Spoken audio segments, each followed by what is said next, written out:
never thought betrayal could come from family. Especially not from someone like Danny. We'd grown up together, my cousin. My best friend, my brother in all but blood.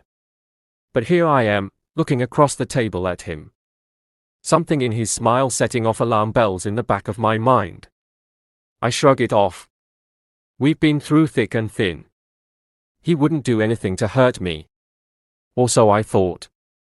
It all started to fall apart when I noticed something strange in my bank account. Missing money. A lot of it. At first, I couldn't believe it. I thought maybe it was a mistake, a glitch in the system. But the more I dug into it, the more my gut twisted. It wasn't a mistake. Someone was siphoning off my savings.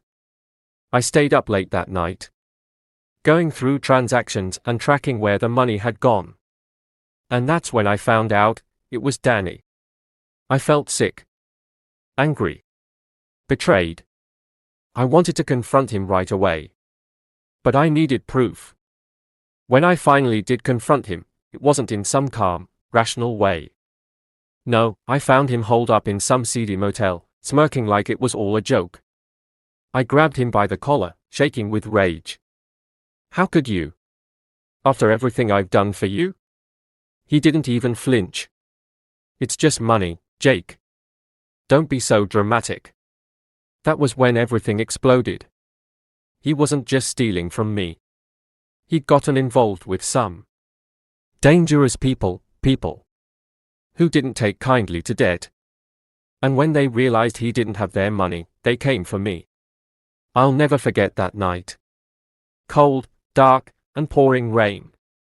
They caught me off guard. And I ended up in an alley, beaten and broken.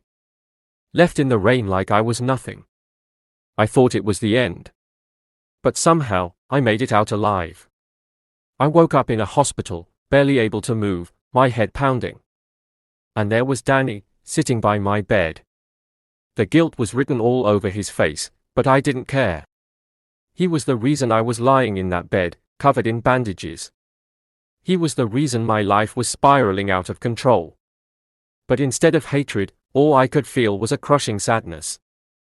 How did we end up here? Danny apologized, tears in his eyes. He swore he didn't know how it had gotten so bad. That he never meant for me to get hurt. And maybe it was the painkillers talking. Or maybe it was because he was family, but I forgave him. We've got a long road ahead, and things will never be the same between us. But I've learned something from this mess, blood or not.